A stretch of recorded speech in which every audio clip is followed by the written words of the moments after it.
Everybody, I'm Lee Carroll. I am the original channel of Kryon. Greetings, dear ones. I'm Kryon of Magnetic Service.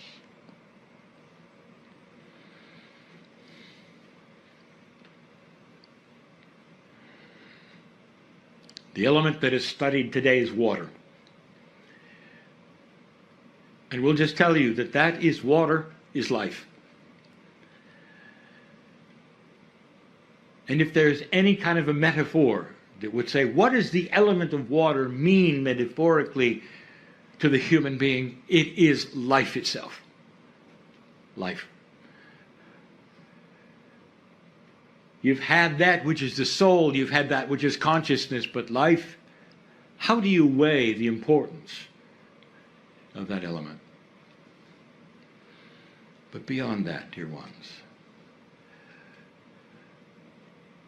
you've already discovered that water in crystallized form will show the effect of love and compassion, consciousness. You already know that. There are those in this room who know about that which is the energies that are esoteric of the human being.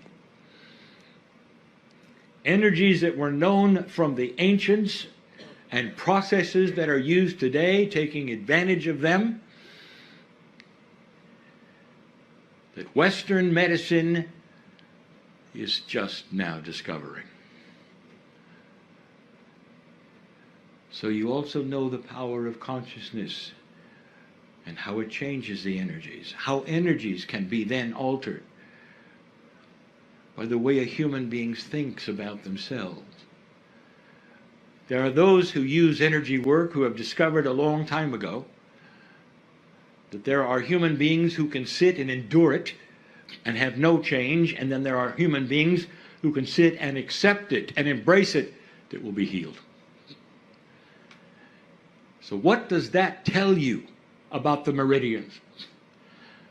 Do they just sit there and do their thing, or are they like antennas that pick up the intent and the consciousness of the human being, amplify it, and go into the places that are designed for them to go into, and affect that which is at the cellular level, life itself, the water? Every process you can think of in this room that you have done or you may be an expert in seems to also know who you are when you do it. It's almost like it tunes in to the human being who is part of it all.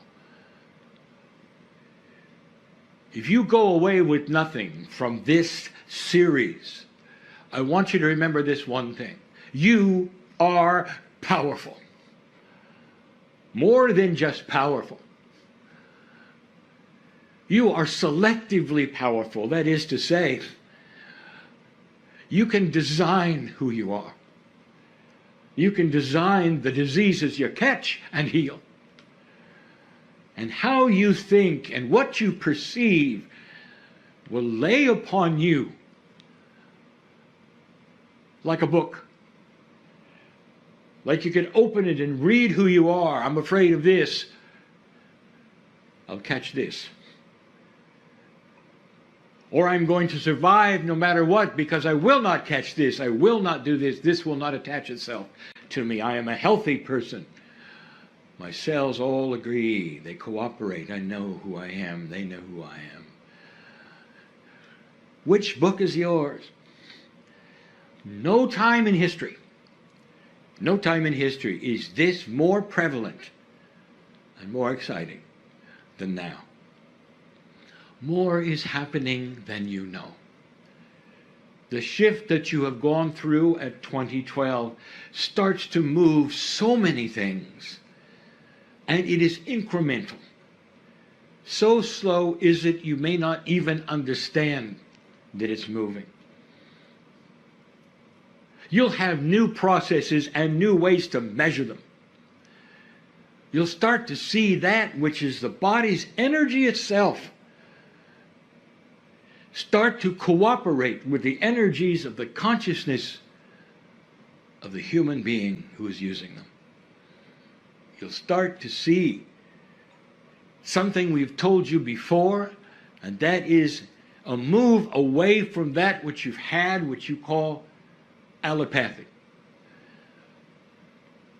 That there will be no more cures as you think of them, but more like healings and reversals as you design them. Instead of taking a pill that then is going to change some chemistry and at the same time perhaps have side effects, there's going to be a purity of consciousness imbued into whatever device you think, if any at all, put inside the human being, esoterically perhaps with consciousness or otherwise, and the body will recognize it. What do you call homeopathy? Is it a pill? No. It's a signal. The difference should be obvious.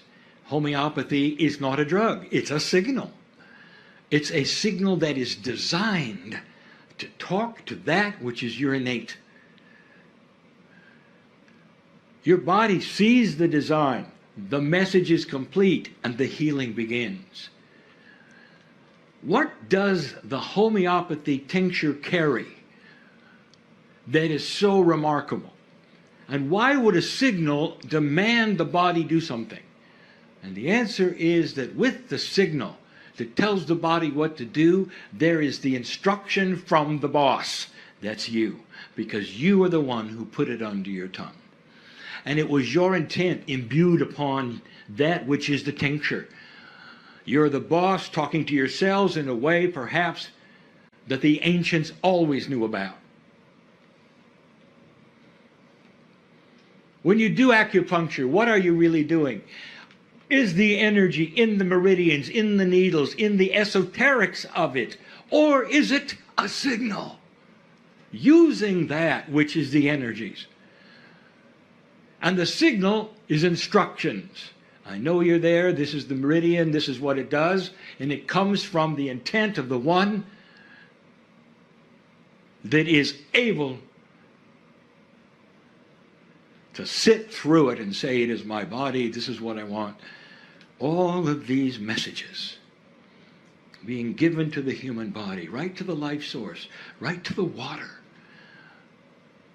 What do you know about water? You can restructure it with consciousness. What do you know about the human bonding of the water to life itself? You can change it with consciousness. What have you already discovered through the ancients' processes that I've just mentioned?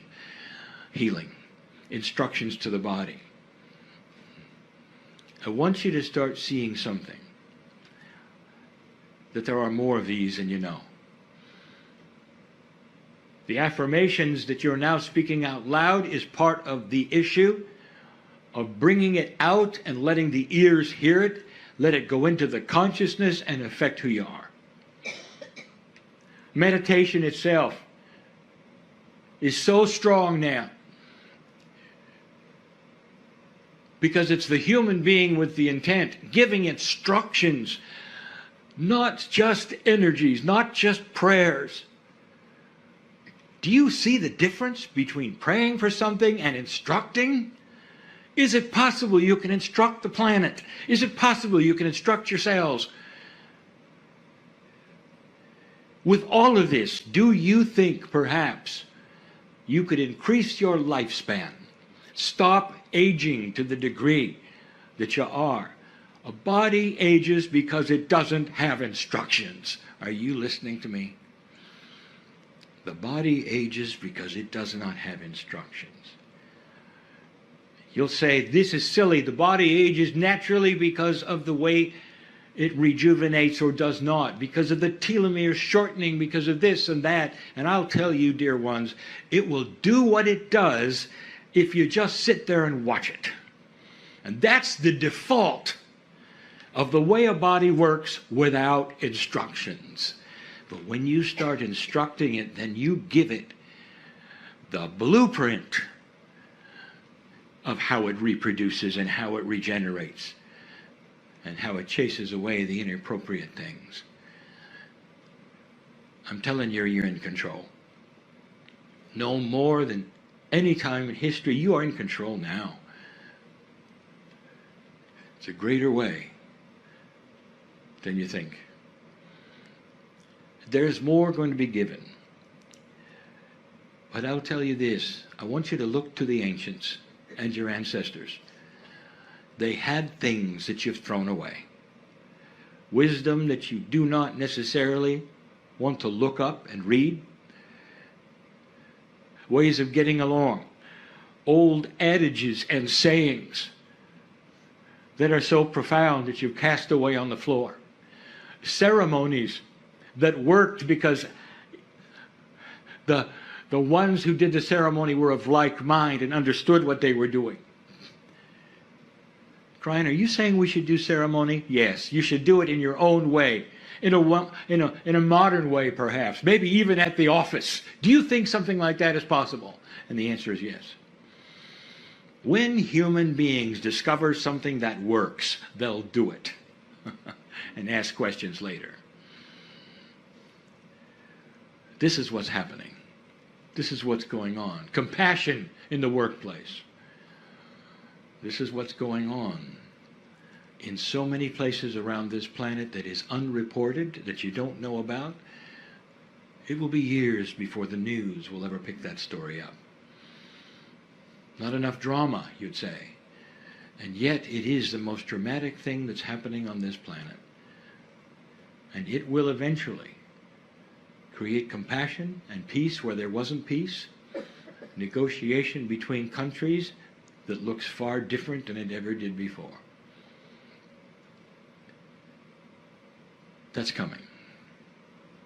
And for now, we say to you, dear ones, that you are needed to remain peaceful for what you see,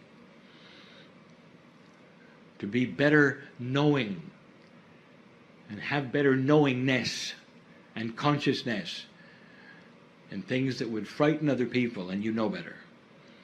And you would say, this is not what it seems. Be peaceful. For your balance will then affect the others around you. And then in the end, they will come to you and say, you were right. Perhaps I should listen more. Perhaps I should look up that which is my ancestry and listen to them more. Perhaps I ought to research what they believed and listen to that more. That's enough for now. And so it is.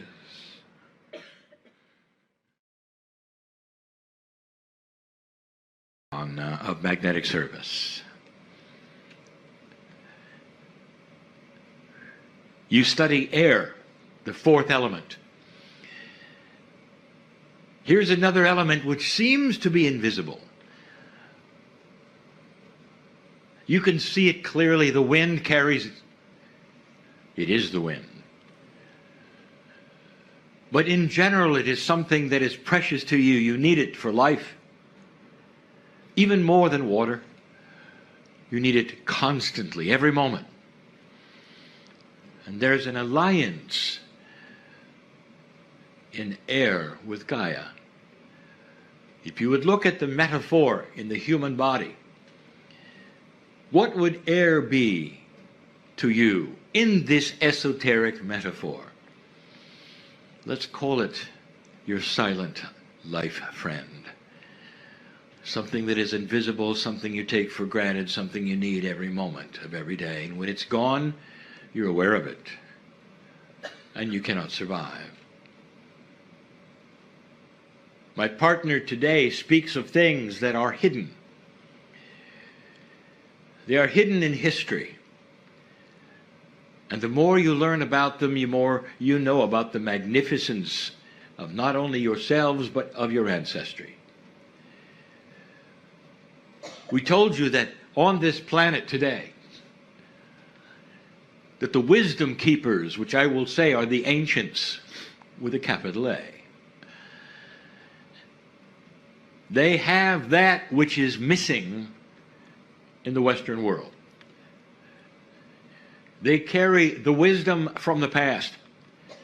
And the indigenous know it, and that is why the indigenous honor the ancestors, listen to the ancestors, and have stories passed down from them that they continue to teach to their children. It's a wise, wise culture that will take the ancients and make it a part of the teaching of the little ones. And that is not what you've done. What if you could extend this? Who were the ancients before the ancients? And that is the study of the stars. The ones in the galaxy before you. Is it possible that their wisdom is also in you? And then you'd have to ask the question, well, where did you really come from? Is it possible that you, as a human soul, are an extension of what has been before Earth had life? And if that's the case, do you have wisdom beyond the planet that you could pull in and help what's going on now? That invisible friend called air is the ancient wisdom you carry. What if you could pull upon this right now? I would like to tell you something, dear ones, many in this room have. The ones listening to this in the future will begin this. The very wisdom that I am talking about, this invisible friend you have, is yourself in your own Akash. That, combined with what you would call the creative source, is the secret for peace on earth. You are starting to discover energy beyond that which you would say is the energy you would need to live. This is energy within the human body. These are specific energies that have always been here for your humanness and the biology that you had before you ever came here. If I told you that the energies of the creative source and your body were the same for other life forms all over this galaxy, would you question that? Would you say, well, the other life forms probably were not humanoid? Yes, they were. Other life forms were probably not like us? Yes, they were. And we'll say it again, when you meet them someday, they may look a lot like you. What did you learn that was not from Earth, that you pull in right now in your Akash, and you intuitively are awakening to something that's from the stars? Now, what would that look like? I'll tell you. The astrologers are awakening to quantum astrology. The homeopathists are awakening to esoteric multidimensional homeopathy, energies beyond what they thought. Some of the most ancient and understood known facilitations are starting to have multidimensional attributes. That is an awakening from the stars. You didn't have it until now, and your Akash is starting to give it to you. This is your best friend. Air is so interesting. Did you know that right now, this particular group, where you are on the planet, is one of the freshest places you can be, with the purest air you could have? The reason? You study in school photosynthesis. You understand the air and carbon dioxide exchange. You understand that Gaia, the trees, are giving you the oxygen that you need for life. You understand that you give them back something they need. But did anyone ever tell you where most of the oxygen on the planet is produced? And if you would say, well, it has to be the forests, you'd be wrong. They're the smallest things that exist, the lichen. all of the moss, the rainforests, they are producing more oxygen than the trees. Therefore, you are in the right place at the right time to go outside while you can and breathe some of the purest oxygen that is being manufactured by your best friend, Gaia. You have another best friend in this metaphor, and it is your Akash. It is giving you the life force that will create something very special on this planet. New information for new health using the energy meridians of the body and so much more. So much more.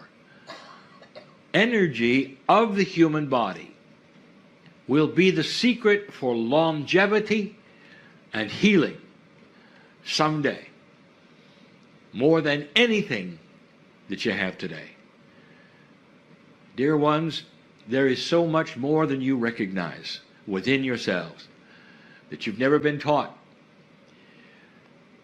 I want you to leave this place thinking about this. Surrounding you right now, multicolored universe of energies that have your name on it, that walk with you in that which you call your Merkaba, carried partially by you, your biology, your DNA, and even your soul, all mixed together to be something divine, beyond that which reality which you understand, and is the absolute secret of health and life. This is why, as you discover these things in the future, you won't overpopulate yourselves. You'll have wisdom to know what works and what does not. A whole different way of producing food, electricity, and water. A new paradigm of living for the planet will wipe out all of the fears that you currently have in 3D. You don't know what you don't know. If you can hold this vision and think positively, this positive feeling will carry over even into your next life. And when you're born, your Akash will ring with it, that there's hope, you're here for a reason, and you don't have to suffer. The new generation on this planet is the key to everything that's going to take place. And as time goes on, you will be the new generation. Think of it. And so it is.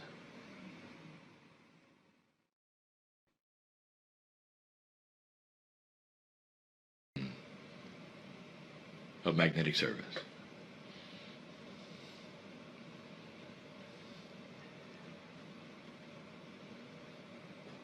There are so many lessons that human beings could learn that are so beautiful and benevolent and awakening. And they are unique to each of you. Those here in the room, those listening later. They must be learned in a way that is appropriate for each and every life. There is no one grand lesson that everyone has to gather around and learn together. Instead, what happens is groups participate in energies that they start to recognize. And it's not the facts of what you learn, and it's not the list that you might write down. What you sense that puts you together into a cohesive unit is the attributes of love. And you feel safe and you recognize it. And that is the communication between light workers. Not that which you would call a belief system. I would like to say, stop calling it a system. Is love a system? And the answer is no. Is compassion a system? And the answer is no. Then your relationship to the Creator is not a system. It just is. But others will recognize the same energy that you do. Not in a system, but in that compassionate energy that surrounds all of you and makes you a better person because you are compassionate and loving to yourself than to others. It changes all of the attributes of your expectations, but it's got to start at home. It has to start that place that you call you. And you've heard it over and over, forgiveness of self. It's not really forgiveness. It's an awareness of who you are and what you may not have to forgive.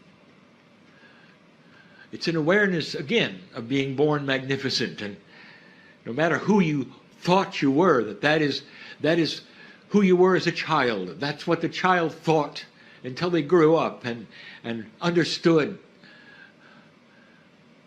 everything about compassion and love. The God that created you is you. I'll say it again. Made in His image is a phrase that so many have used in the past to describe the divinity in a human being. And the image is not the image of a prophet or the image of the face of God. It's the image of compassion. It is love. Made in His image means you are a piece of the Creator.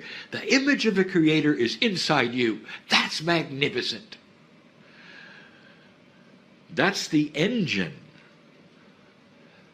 that you start to use to create whatever it is you need right now. Solution to the problem you came with today? The engine is there. Solution to the health issues you have? The engine is there. We told you the last time we met, how are you going to instruct the engine to then drive forward and eliminate these things that you don't necessarily need to have, that are inappropriate to your life at this time, dear light worker? Do you feel that your life is limited? Do you feel that perhaps it's going to be over soon? I will tell you that all of that thinking was placed upon you in an older energy, in a three-dimensional place, and somehow, some way, you have believed it to this minute, not understanding that made in His image means that you have control over the length of time you stay, and that nothing that is going on right now in your life is forever, that it can be moved aside today, tomorrow. You don't know what you don't know. And what you don't know is how powerful you are. The power is for you to change you.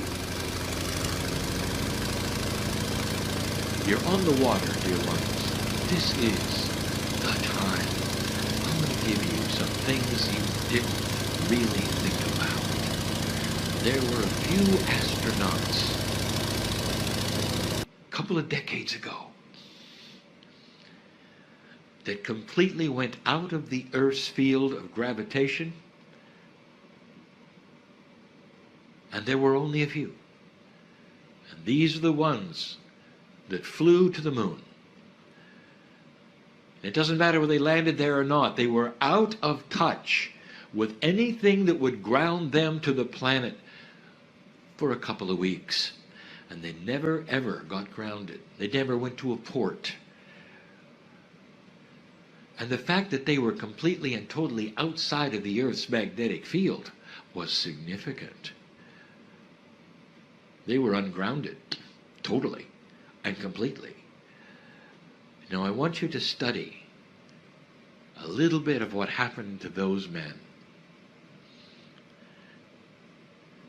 One of them became an artist, another a poet, another spiritually minded to the max. That's all he wanted to talk about. Others didn't talk about what happened to them because they were very private. But they were so private they didn't even want to talk about the trip, because each single one of them had an epiphany that they never expected. These are scientists and pilots and astronauts that were chosen from the finest ones, the logical ones, and they all were affected. For a few days, you get to be ungrounded. And I'll tell you that the energy in this place is ripe for change, discovery, decisions, solutions. I'll say it again. Change, discovery, and solutions. Take advantage of it or not, that is free choice. I speak to the small group here. And those listening in the future, know this, that when you take these journeys, where you're over and on the water for lengths of time, that these create wonderful creative times. And we've said it before, those who want to write books, take a cruise. Those who want to write poetry, take a cruise. Those who want to have solutions in their life that they cannot seem to grasp, take a cruise. It's almost an invitation for you to think differently. Accomplish things you might not have otherwise.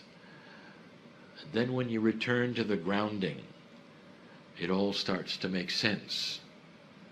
And you look backwards to only perhaps a week or two before and say, I never thought of that.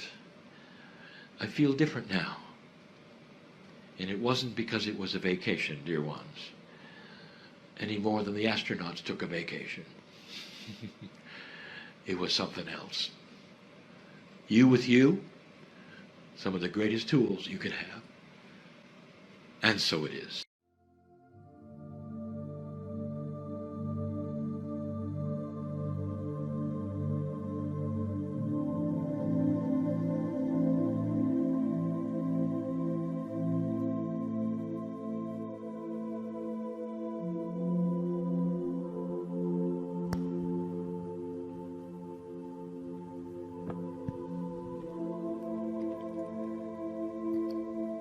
Greetings, dear ones. I'm Kryon of Magnetic Service.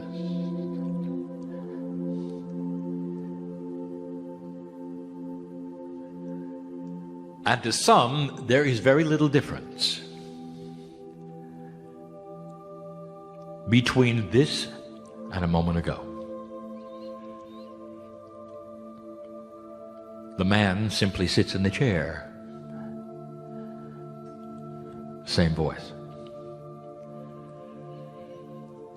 And there would be those who would say it's easy, all he has to do is sit in the chair, pretend. And hundreds will show up. What a deal. And this is the way it looks.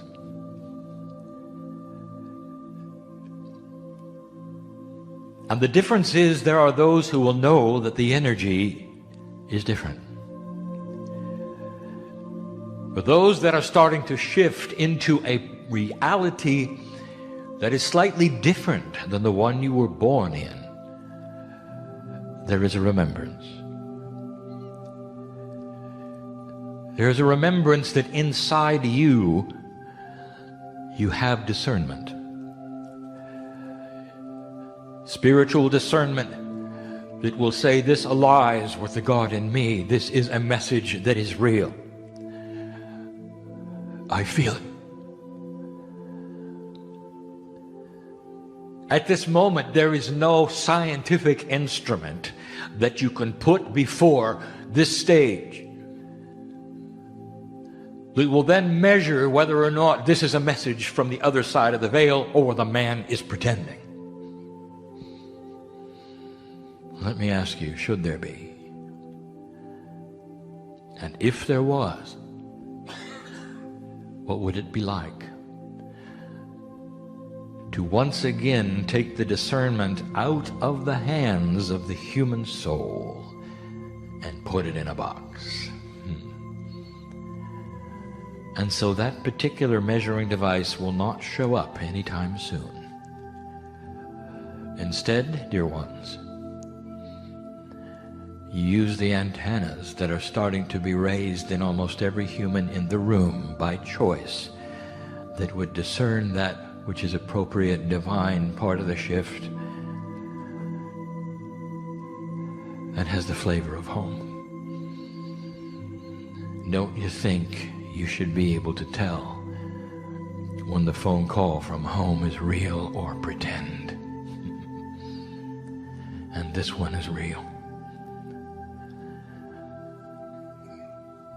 The energy in your DNA, which is God, which represents the higher self, that which some of you call the soul energy, is specifically unique to humans. This is what you were given.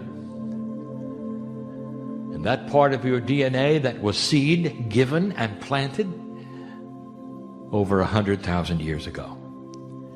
It differentiates you from any mammal on the planet. It interrupts the evolutionary scheme. It is counterintuitive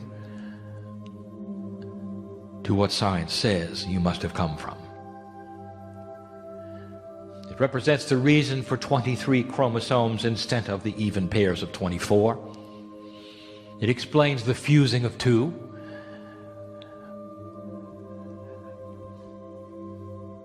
And now you have it. 80% of the globe is convinced of the afterlife. That's more than wishful thinking. That is instinct. You know that when you die, it's not over. And that has spawned all of the religions on the planet. In short, humans know that this is temporary. And so for those who've decided to raise that antenna for just a moment, you're starting to understand that this could be what it says it is. The energy from the other side of the veil that comes into this place, appropriate, by invitation. It begs to answer the question, who came to see whom? For in this room last night, the entourage started to gather, knowing the potentials of who would sit in the chair today and the problems and the puzzles that they would bring in, perhaps where they'd even sit. So that for a day we could sit with you and be with you, to help you clear your mind of the things in 3 dimensions, perhaps to bring you to a state where you might even believe more than you do now because you sit in this energy. We know who you are.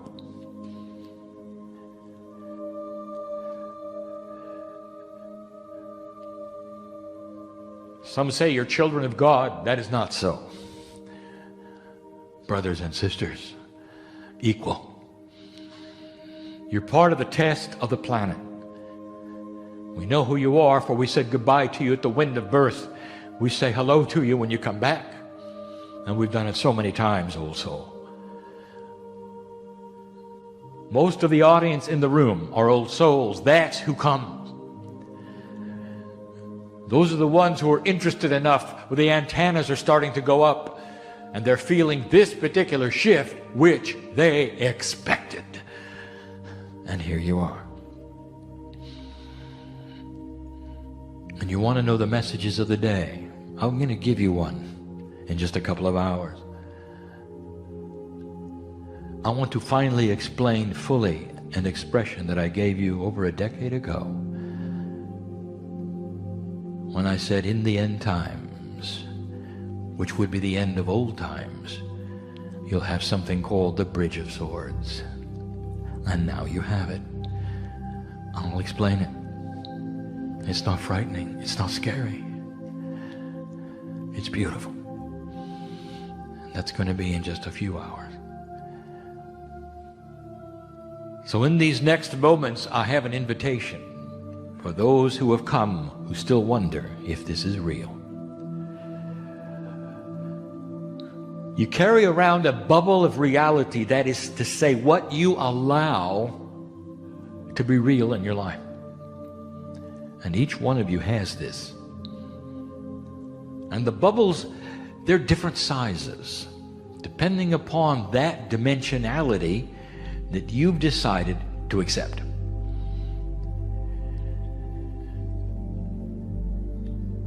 If the bubble is one of logic only,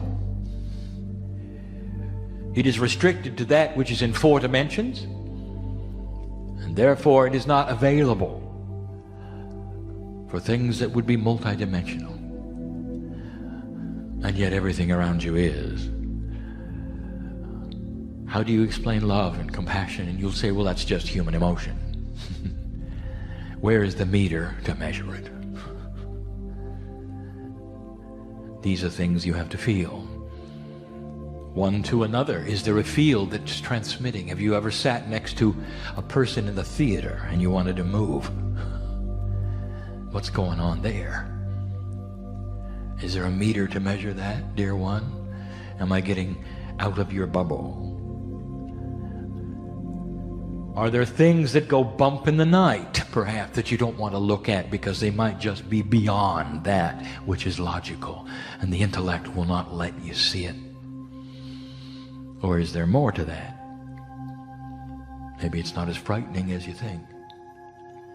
Could there be life in water and in fire and in dirt and in rock that goes beyond your definition of life? Could there be consciousness in physics? All of these things that I've listed are multidimensional realities which your bubble will not let you see. So here's the invitation, just for the next few hours. What would it be real? And at the end of the day, you can adjust your bubble to where it was before or not. And when you leave this place, no matter what you believe, the same number of angels will walk out with you, who walk out with the channeler. But that is the love of God. And that's the way it works. You are not in judgment for what happens today. You're here to be healed, your feet to be washed, to be soothed, the puzzle solved, to have an overlay of greater wisdom than you came in with. That's why you're here. That's what we see. And that one's up to you. That one's up to you. And so it is.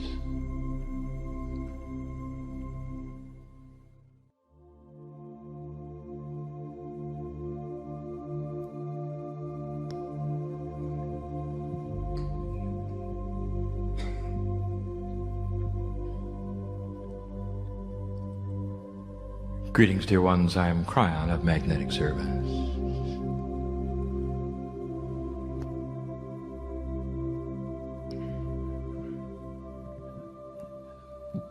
In the scheme of things, all things,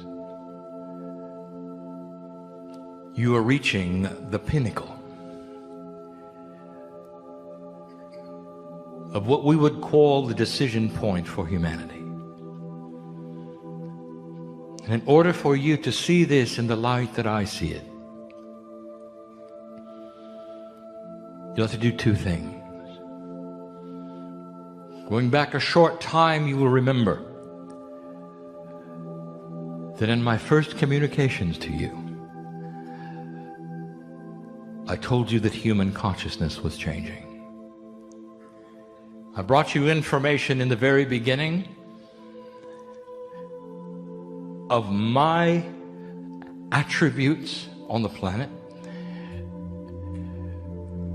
that humanity was in shift,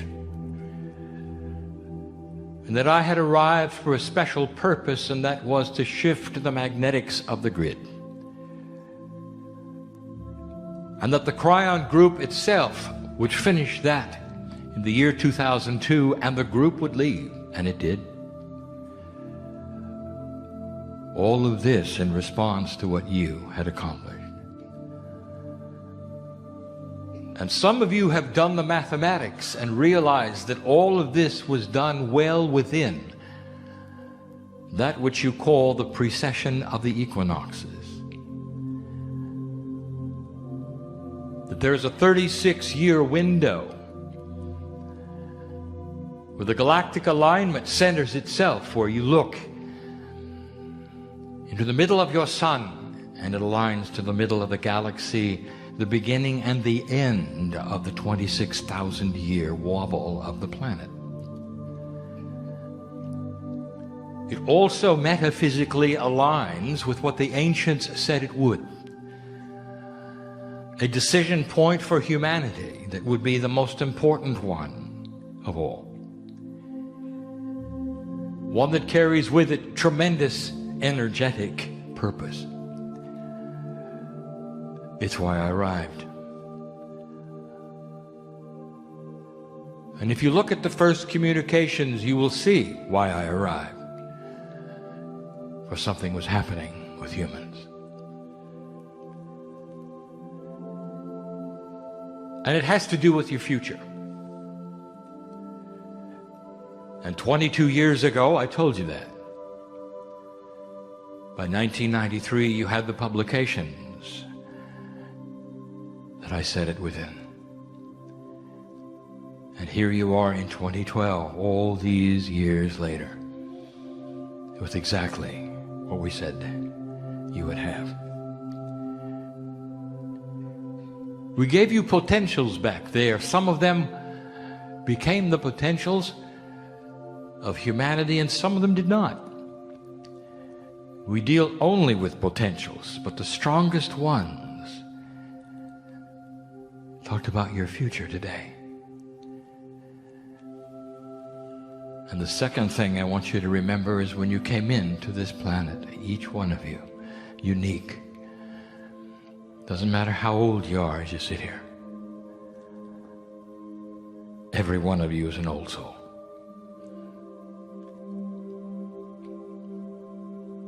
The old souls are the ones who tend to tune in and listen and read to a message such as this. And we've said that before as well. And so what we have is a unique group, and I want you to remember, unique group. There's a spark of truth when you arrived, all of you. Fresh in the metaphysical ears, the quantumness that locks itself with memory, ringing in your ears. When you arrived as the baby that you were from your mother's womb, and it all said the same thing, and it said, this is the lifetime that will make the difference. There are some of you who have even asked the question, why am I alive? We've been there when you did. You know who you are. When there was darkness all around you and caused by circumstances and situations, some of them health.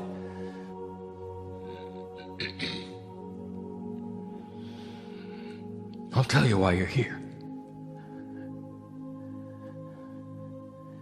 You're here to complete this task that you started so many years ago also. This is the decision point. And from my standpoint, it has already been passed.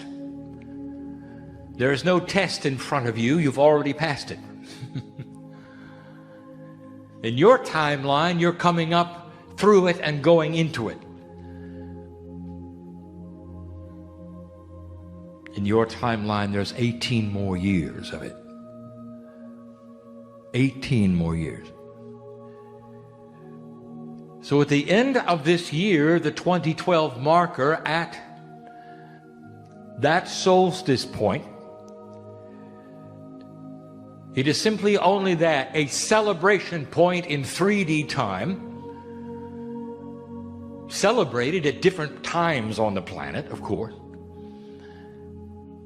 where you say, we did it. And I suffice it to say right now that those who created this enlightened place called Earth know you did it. There's already celebrations in the skies. And yet, there are things happening on the planet that we told you would. And there are those who are worried.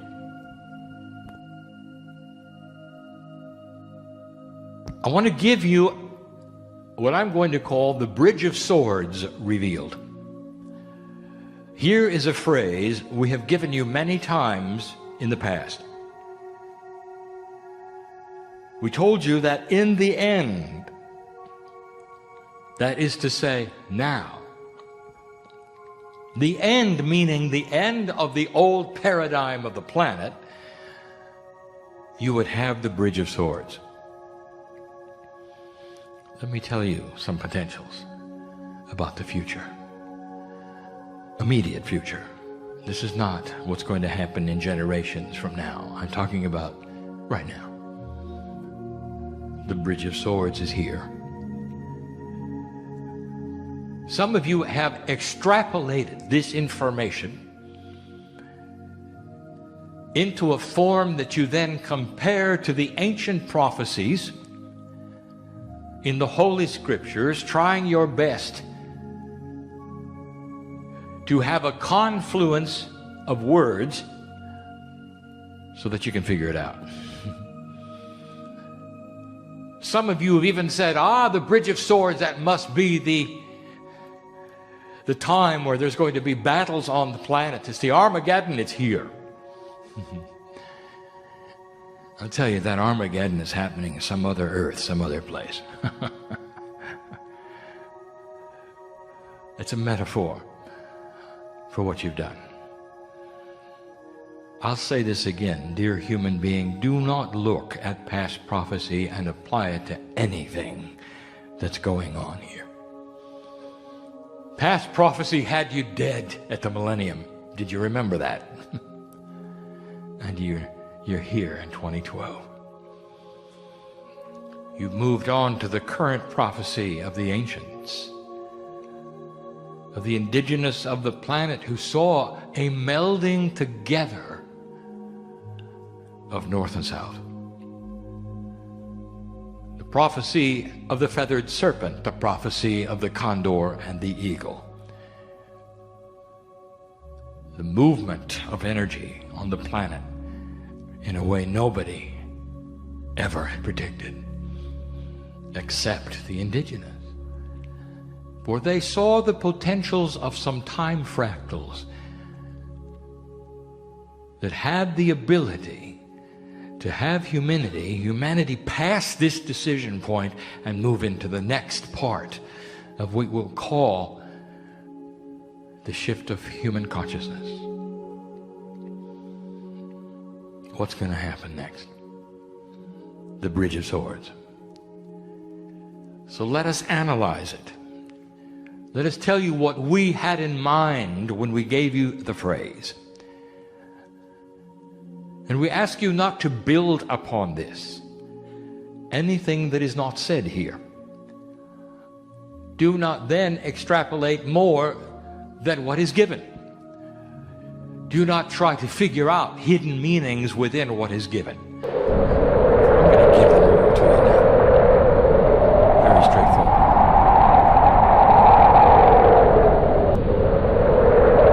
It's a bridge. So let's look at that first. What is the bridge doing, and why must there be one? Congratulations, dear ones, because a decision point is not always a bridge. Sometimes it's a chasm that humanity would fall into, so they had to start over again if they would.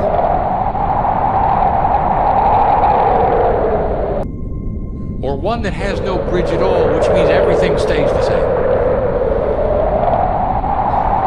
There will be no change, that human nature would not change, and you'll have more of what you had. A future that's nowhere, never been written. And that's not what's happening at all. Oh, this has been written so many times, and not in Scripture, dear ones. You're going to have new writings long after my partner is gone in this body. Oh, he'll be back. But long after this particular lifetime, there will be new scriptures written by ones you see as the prophets of the day. And they will talk about what is next on the planet, and they will see the change in human nature. They will see that which is leaning toward the quantumization of corporeal humanity. The beginning of what happened to the Pleiadians will happen here. As you cross the bridge. But that's the future, way far away. What about now? The bridge you're crossing is the one between old paradigms of existence and new ones. And eventually all humanity will cross it. But this is so new at the moment, the only ones truly crossing it are old souls. For they're the only ones who see it. But you should know this bridge is for all. And as you cross this bridge, metaphorically, others will follow you. They'll cross it and not even know it. They're crossing into belief. Dropping old paradigms of what to expect is next. Accepting new paradigms of a future without war. Looking at civilization different than you were ever told it could be. Dropping old fears that so many have had for so long. That's the bridge. It's a beautiful thing. The fact that there's a bridge at all is beautiful. The bridge has been created over a long period of time. Synchronistically, we did not know a bridge would occur until 30 years ago. That's how new it is. Humanity has free choice. And who knew whether the confluence of energy would have created the momentum to have put itself on the planet in the way it did. But the potential was there. By the 1987 harmonic convergence, we knew the bridge was being built. By 1989, the superstructure was in place. By 1993, the bridge was there. And then you started to see the fall of the Soviet Union, the coming together of the European unions, the idea that you could put together things instead of tearing apart, the dictators that fell over one after the other, after the other, after the other. And the bridge was in place. And most of humanity didn't even notice. But you had to feel the shift coming, didn't you? That's what the bridge is all about. What have we told you about the bridge? Very little, except this, that in crossing the bridge, old energy, we're not going to like it. Old energy does not want you to escape. Old energy does not want you to cross the bridge because it can't. Did you know that? It can't. The old paradigms of human nature that you've known all of these millennia has to stay on this side of the bridge. It cannot cross. For the bridge rejects all that is not in love and compassion and light. And those things which are dark, including human nature of the past, will not be able to go.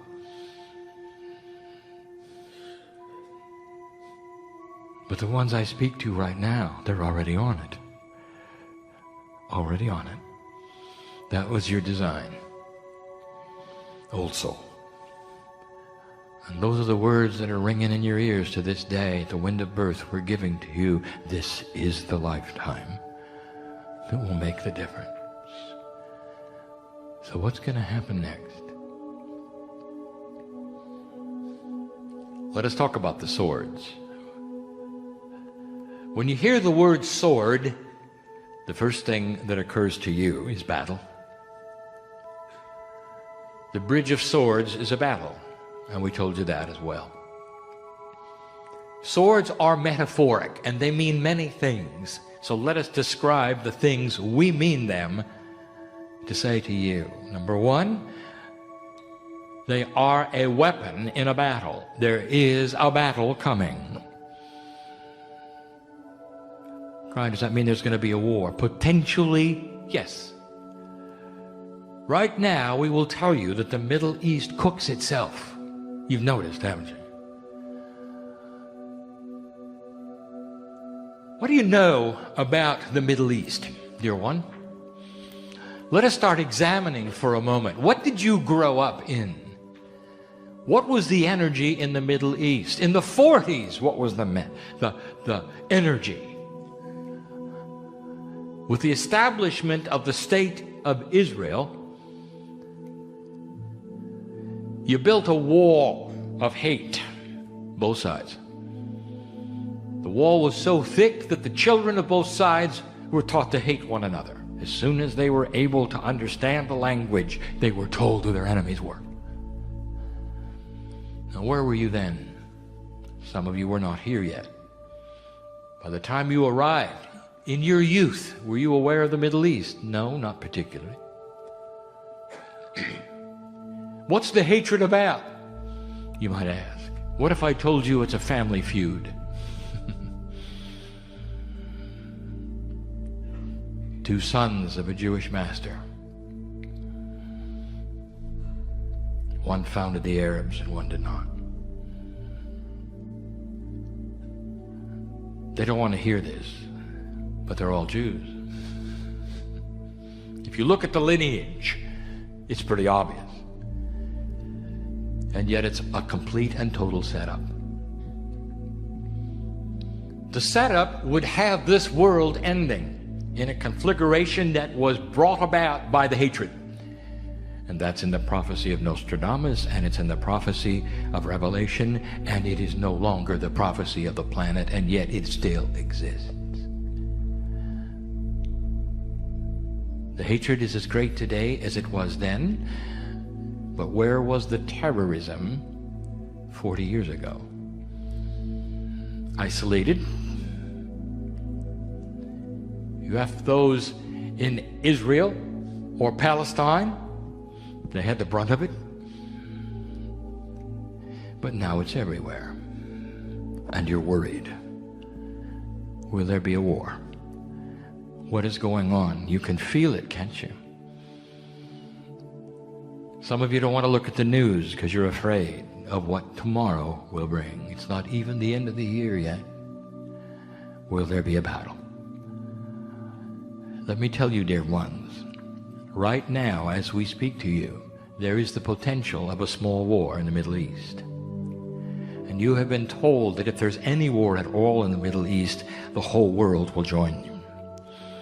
And I will tell you that is an old paradigm, for if and when it happens, watch carefully who decides not to come to the party.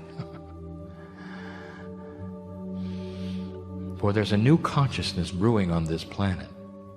And I will tell you this in all fairness, as we see the potentials before you, in your future, it's not going to matter one way or the other whether there's a battle or not. for what's going to happen in Iran is going to be the same. And I will tell you why. Because there's nobody to take the place of the old mullahs. They're not growing any young ones. It's all the ancient ones with the hatred that are moving the chess pieces as though they are representing the whole of the nation, and they're not. And there'll come a time, perhaps one that is actually exacerbated by the war, if there is one, that will create the revolution in that country. Overwhelmingly, they don't want war. Ask an Israeli, do you want another war? And they will say no, but they're afraid that their enemies will bring one to them. And who are their enemies? And this is what is changing, dear ones. You think you know what's going on in Syria and Egypt and in Libya? You think you do? Let me tell you, there's a recalibration going on there of what they believe and who their enemies are, of what they want from their government. And I'll tell you what all of them want eventually, and you may not see it for 20 years, but they want schools and hospitals. They want what you have in your stores. They want the freedom to worship their prophet without a small group telling them how they should. They want to honor Muhammad in their own way and see the love of God in him as was designed by him. That's what's going on. That's the battle. There's a paradigm shift at hand, and you're going to see it over there first. And it may not be pretty. And I want you to hang tight. Don't pull out what Nostradamus said at the last minute. Nothing he said has happened since 1987. Don't now then grasp the scriptures in Revelation and draw out all of those words that haven't been true for 30 years. Nothing has happened as they said it would. The only thing that rings true there is that there's still problems in the Middle East. All those quatrains falling on the floor didn't come true. Timing's not right. Take a look. Oh, there are still those who say it's happening, it's happening, it's happening, because they're invested in fear. Some of them actually want it to. They believe the culmination will be in the rapture, we'll go home. Well, I'm going to tell you, you're all going home. But home is across the bridge to an earth without war.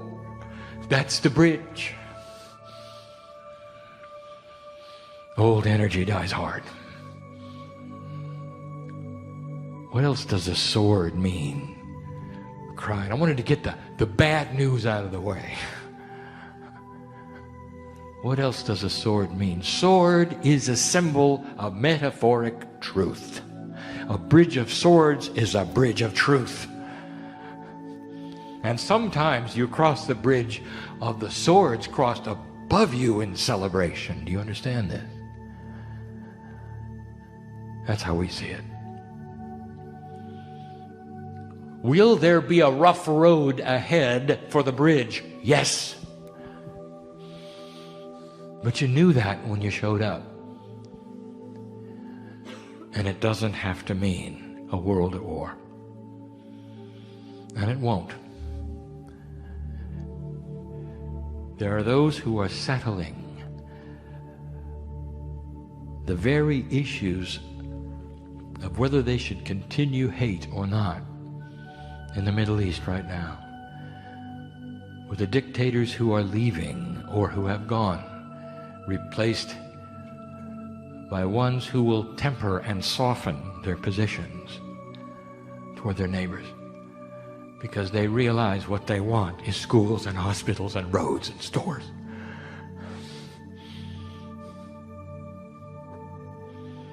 Is that too hard for you to imagine? What you're showing on the news is they're consumed with killing each other. I would like to ask you to interview them. Not the ones you see on the news, but the mothers and the fathers who you don't see on the news. who are of the same faith to the ones you do see on the news, who are saying, give us peace. Leave us alone. Let us grow in our own way, in our own culture. We don't want to make bombs. We want to have compassion. This is the bridge. It may get worse before it gets better. And we've told you that so many times. But that's why you're here. What you do next is so important. Whether you're going to fear it, whether you're going to have compassion for it, whether you're going to understand it and stand up tall, move forward across the bridge, whether you're going to cower in a corner, worry. When you see what you expected, old energy dies hard. The sort of truth. What other truth could there be that you're recognizing? What about the truth of the way things work? In a compassionate earth, you can't have the kind of non-integrity issues that you have now.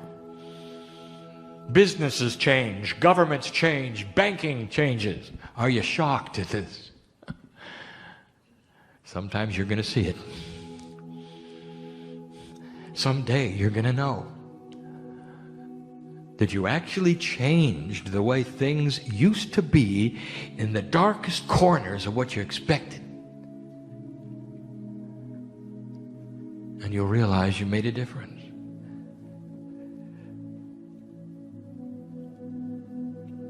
I'm in Canada and I know it, and I will tell those listening in an American audience, get ready, because there are some institutions that have yet to fall, that don't have integrity, that could never be helped with a bailout. And the biggest one is Big Pharma, and we told you that before. It's inevitable. If not now, in a decade, it's inevitable. And they will fight to stay alive. And they will not be crossing the bridge. For on the other side of the bridge is a new way. Not just for medicine, but for care. Paradigms that have not yet been developed or thought of, that don't represent any system that currently exists. Created and developed by young minds who have concepts that the seniors don't know about.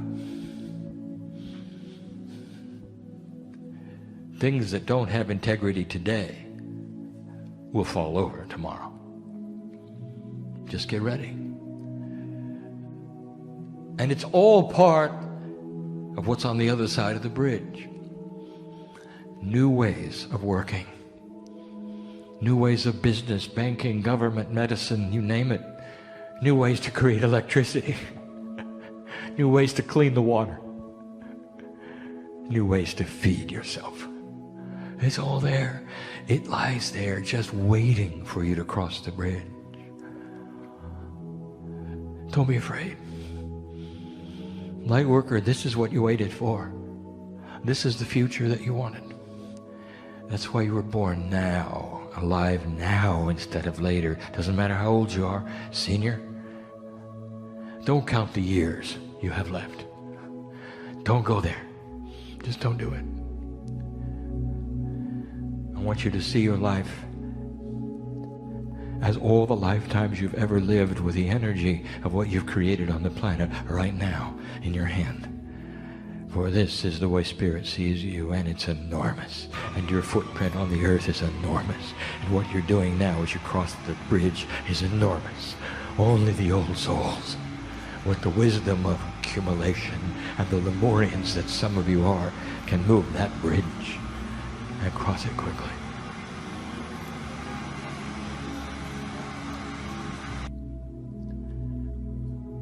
And the final thing about swords is celebration. What happens when human beings walk under crossed swords? What is the general celebration? It's marriage, is it not? And so let us give you, finally, the symbol of the marriage on the bridge. It has so many meanings. It's the marriage of what used to be with what can be. It's the marriage of compassion and the human spirit. It's the marriage of your soul entity on the planet with your creative seeds, the Pleiadians.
And that's what we see also this day. That's what we see. And so it is. Hi everybody, thanks for watching this. I wanted to tell you this is a little time sensitive. Greetings dear ones, I'm Kryon of Magnetic Service.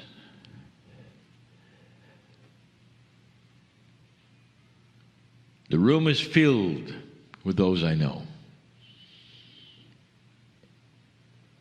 Those who listen later, I know.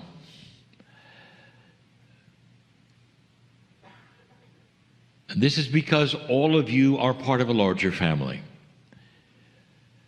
a family that hides from you while you're here. And I want to talk about something. It's a subject we have broached before, but not necessarily in this way. Here is a brand new energy for the planet, and you are in transition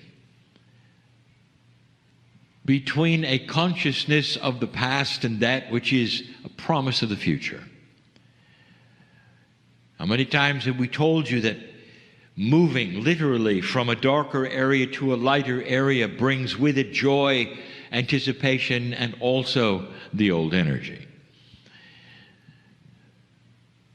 For a flash bulb doesn't simply go off and everything is fine. Instead, you have to work the puzzle. We've given you many channels about what takes place when you move from a lower to a higher place. Some of the habits, some of the biases, some of the things you don't even know you've done. There is one thing, however, which is common to most.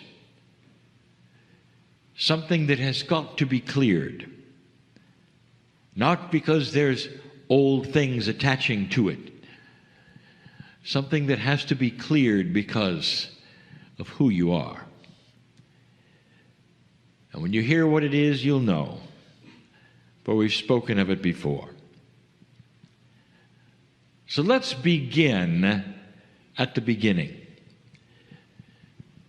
Things that you should know about yourself, not what you've been told is there.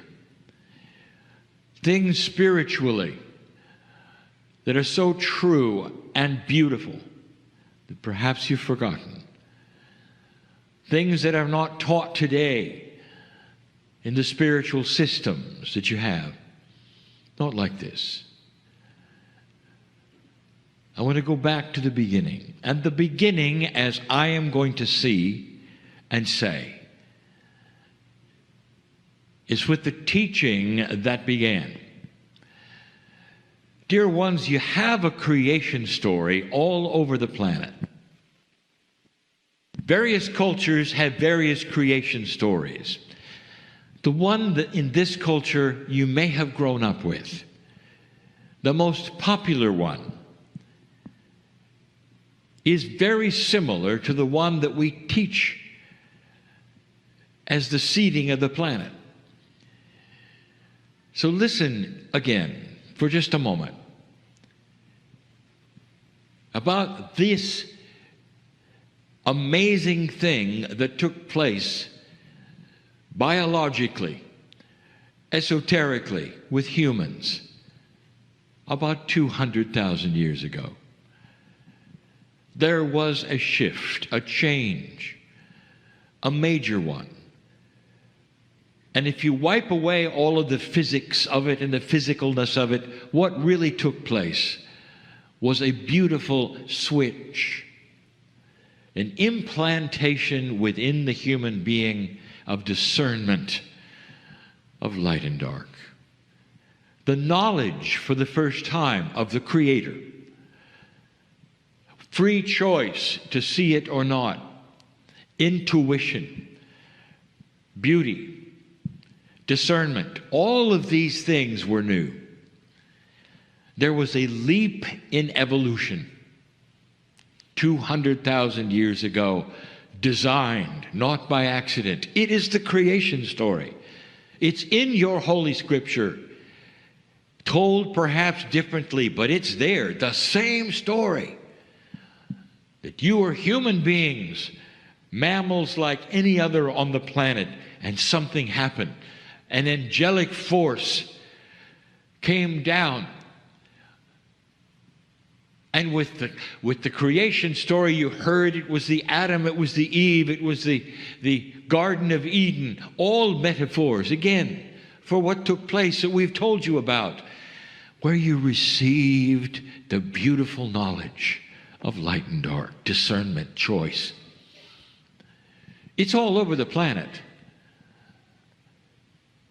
So now I'm going to put you in the place of the Creator, just for a moment.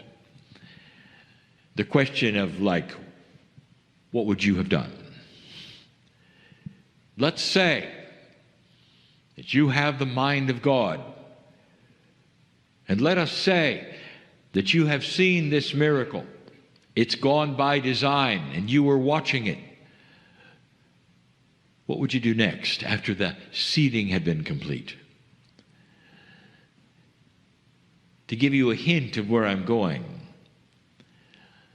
let us say you take a small child and you say, I'm going to give you something amazing and beautiful. I'm going to put you in a library with the knowledge of everything. And you can then choose between the books. And then you go away and you say on the way out, oh, sorry, we never taught you to read. Thousands of books, and you can't touch them. You don't know what's in them. So would it make more sense to have a creation story accompanied then by teaching?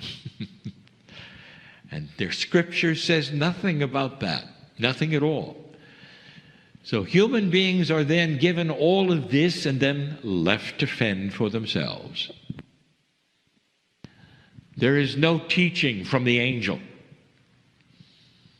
Truly, Scripture will tell you that the masters then came, and there were many of them.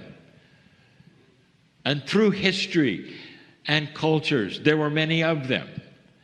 But the source that did the seeding, the angelic energy that had the force behind the creation story, simply left.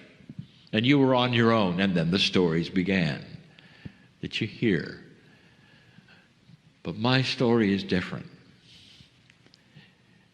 It's more logical that the seeding occurred and the teaching began. You cannot take that kind of a change, place it on humanity, and walk away. Instead, we told you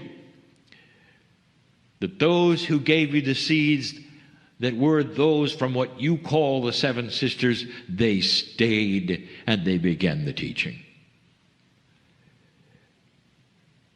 Now, the actual seeding began a long time ago. Very, very gradual, and much had to happen biologically before you got to a point where all were ready. And that was the 52,000-year point.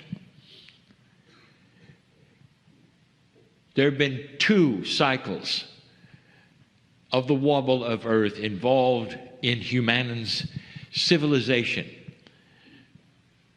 where you were there in a succinct enough way to create that which you have done. Everything leading up to 52,000 years ago was preparation. And then came Lemuria. And then came other places on the planet where you were being taught. Not just Lemuria, there was more. Lemuria was special because it was isolated.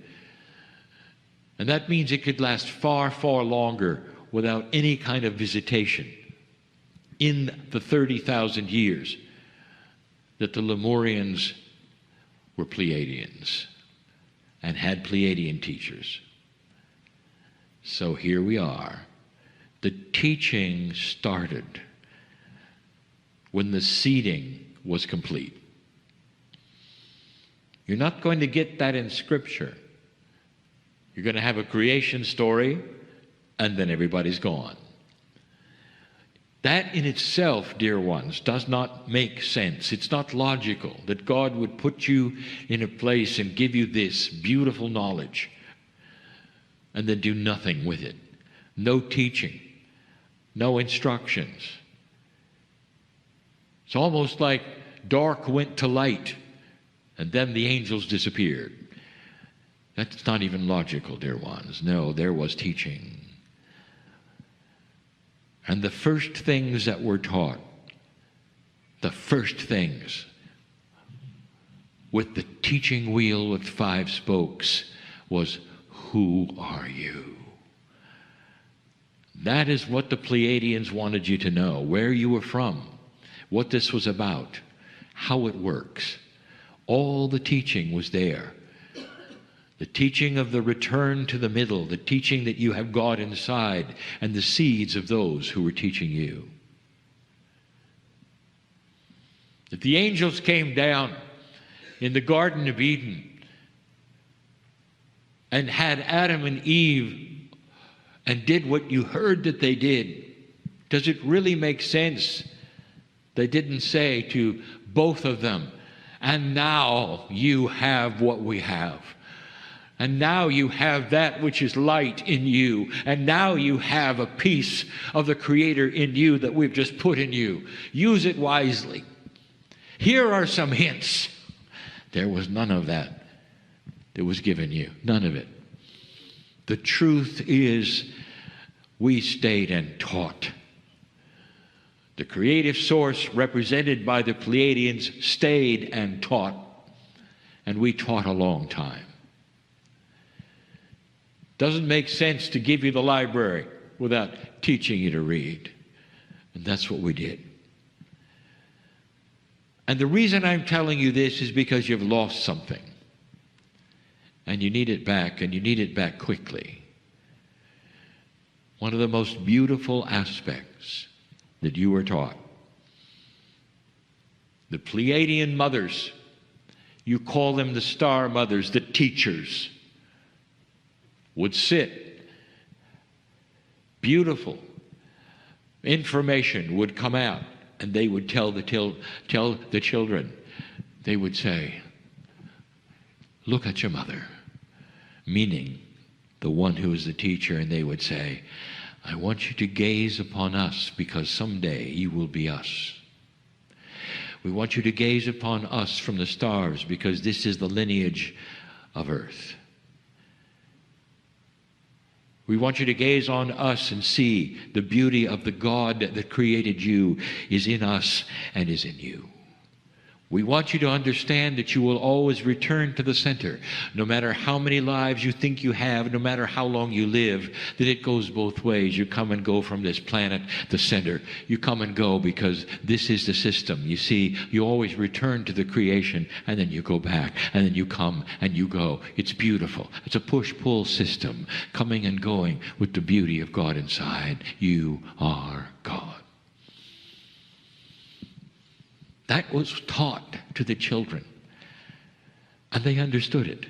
They understood it because they were looking at it. They saw it. The children became adults. The children's children learned the same thing. And off they went akashically to be born yet again in other places on the planet to carry this message and carry this message and carry this message. And over civilizations, dear ones, with free choice, human nature and the efficiency of dark and light began to be changed. And you know what happened. With free choice, darkness was chosen over light. So many of the civilizations destroyed themselves because they didn't understand any more than darkness. Those who understood and still had that full experience of God inside were put aside and beat up. There was too much power in the light, and the darkness knew it. And slowly, you have what is that which you grew up in, dear ones. Civilization after civilization created much the same light and dark ratio. The light was hidden, put aside. It's interesting, in every single civilization, something took place. Secret societies sprung up. And the secret societies had to hide the knowledge of God inside. But the darkness said, look, there's a secret society there. They must be doing evil things. There must be sorcery there. Don't go there. Don't believe it. The beginning of conspiracies, the beginning of darkness in every corner, the beginning of mistrust. Even those who had the knowledge of God inside in a secret society were called the devil. And the darkness always seemed to win because human beings would then believe the worst in everything. That defines dark energy. And the beauty of God inside was suppressed. It's almost like you had a piece of gold shining like the sun that was you. And over time, the dirt and the dust got on it, and the gold went away. And here you sit today with dusty gold. Now that's a metaphor for lack of self-worth.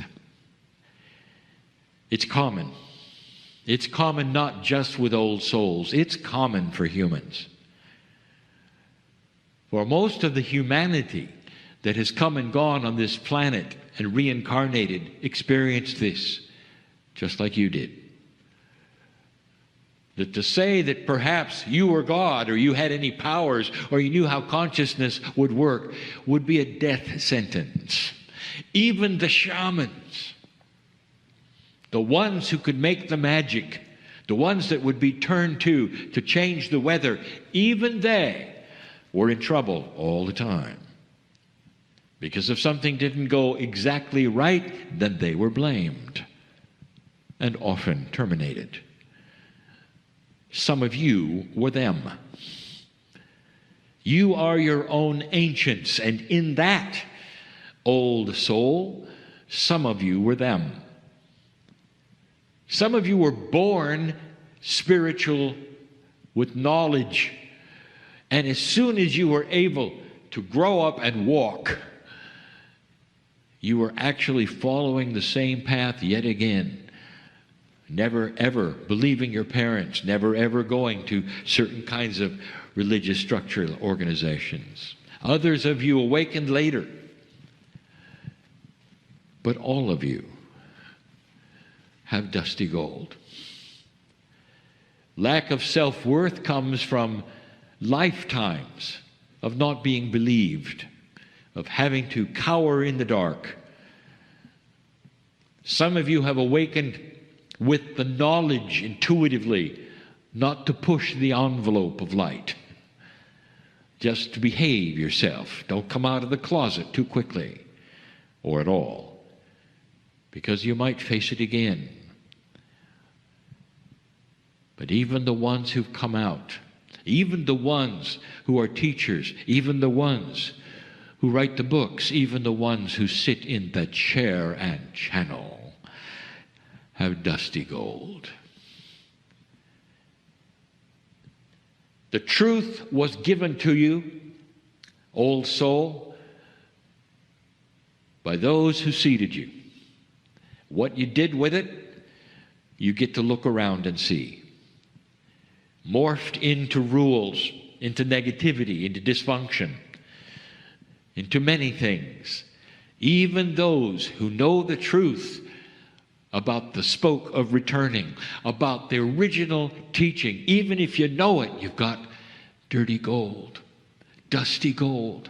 In other words, in this room and listening to me, those humans who want to move forward so badly, those humans who say, yes, I'm seeing the light, still suffer from doubt, fear, and lack of self-worth. We know this. We know this. Now, I want you to cognize those words. Spirit, God, the creative source, anything you want to call it, knows of this issue and is ready to help you wipe away the dust so it can shine like the light. And all you have to do is start claiming it. And if you want something to imagine, if you want a visualization, use the one I've just given you. Old soul, you shine like the sun, like pure gold polished so you can see your face in it. And I want you to consider for a moment what it would be like to simply take your hand, even without a cloth, and brush away the dirt and the gold, the dust, and see in the gold your face. See the reflection of your own face in that. And the metaphor for you as you do it will be brushing away doubt, brushing away that which is something that you can't really identify what's wrong inside when you don't believe in things. What's wrong inside when you don't want to come along with a program of beauty or benevolence or compassion. What's wrong inside? What is it that blocks you from believing some of the things that are presented? That's the dust on the gold. It's history telling you it's not real. It's history that's telling you it's dark. It's history that's giving you conspiracies against it. It's all that you've been through.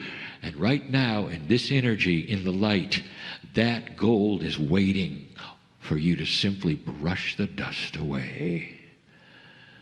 And when you do it, even when you begin to do it, even if you consider it, things start to change.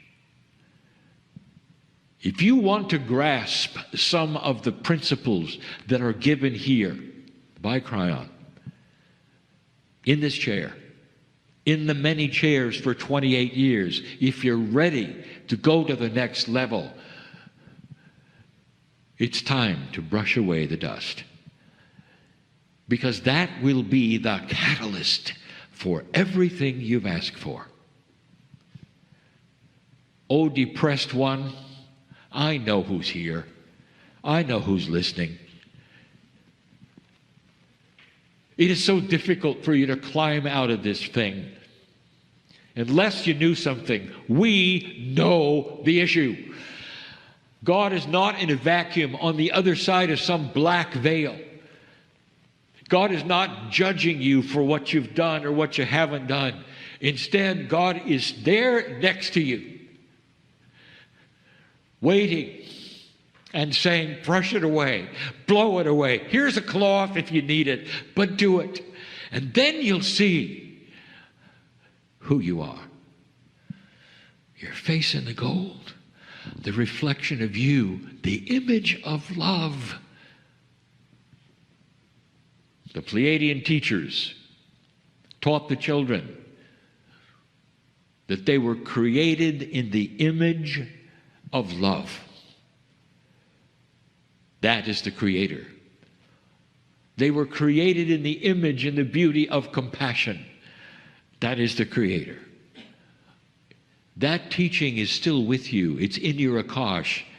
All you have to do is believe it and start brushing away the dirt, the dust, until you can see your reflection in it and say, I knew it. It's true. I am created in the image of love. Dear ones, this is going to be the major catalyst in this new energy for learning all the things you wish to learn. You cannot proceed much further and be in full and complete doubt of who you are. It doesn't happen quickly. It happens as slow or as fast as your past will allow it. Do you understand that?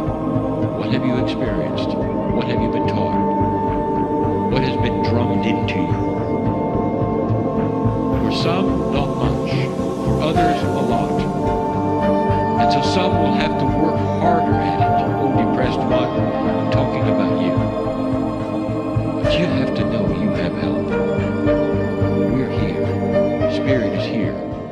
Others around you are here to lift you up out of this depression and come to a place, listen to me, where you will never have the dust again. You will not go into depression again. The cycle that you're experiencing and have experienced all your life is over. I'm talking to somebody here. I'm talking also to several who are listening. The cycle will stop when you take the dust away and you finally see yourself as worthy to be on the planet. Not just worthy, you've got stuff to do.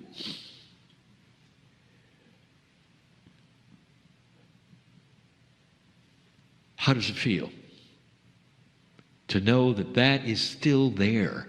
You don't have to reach anywhere for it. You don't have to go anywhere for it. You don't have to study for it. Just blow the dust away. And what you're going to see is the beauty that you are.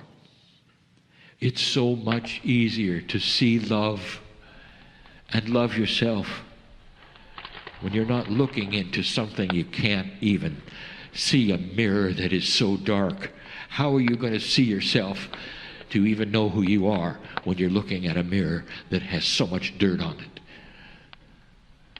Brush it away. Start to see that mirror, that reflection, that gold of God in you. It never changed.